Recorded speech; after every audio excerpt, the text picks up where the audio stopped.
गांव रामपुर में एक पुरानी बावड़ी थी जिसके बारे में कई रहस्य प्रचलित थे।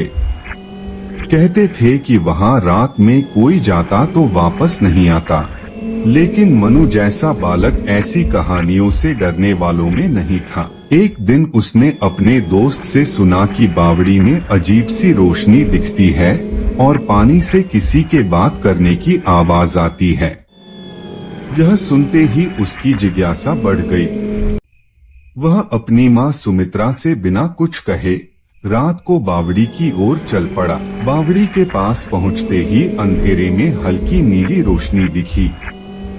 मनु थोड़ा डरा लेकिन हिम्मत कर आगे बढ़ा। तभी अचानक पानी में हलचल हुई और उसमें से एक धुंधली आकृति उभर आई। मनु की सांसें अटक गईं। तभी एक भारी आवाज आई, क्यों आया है बालक? मनु घबरा गया लेकिन फिर हिम्मत जुटाकर बोला, मैं बस देखना चाहता था कि यहाँ क्या रहस्य है। आकृति ने ठंडी हवा छोड़ी और कहा, मैं इस बावड़ी की रक्षा करता हूँ, लेकिन वर्षों पहले गांव वालों ने मुझे भुला दिया। अब इस बावड़ी को सूखने से कोई नहीं बचा सकता। मनु समझ गया कि गांव में पानी की कमी इसी वजह से हो रही थी। वह दौड़ता हुआ पंडित जी के पास पहुंचा और सब कुछ बताया।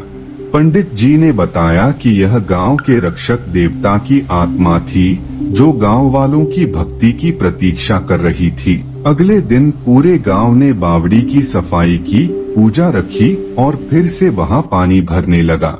जब रात हुई तो मनु ने देखा कि वह नीली रोशनी धीरे धीरे गायब हो गई और हवा में एक हल्की हंसी गूंज उठी। अब यह गांव फिर से खुशहाल रहेगा। मनु की आंखों में चमक थी। उसने गांव के लिए एक बड़ा काम कर दिखाया था। गांव वालों ने उसे ढेर सारा प्यार दिया और बावड़ी की देखभाल करने की कसम खाई। रहस्यमयी बावड़ी का रहस्य तो सुलझ गया, लेकिन मनु की जिज्ञासा अभी भी बाकी थी। कौन जाने अगली बार वह कौन सा नया रहस्य खोजेगा। पार्ट 2 देखने के लिए सब्सक्राइब और कमेंट करें।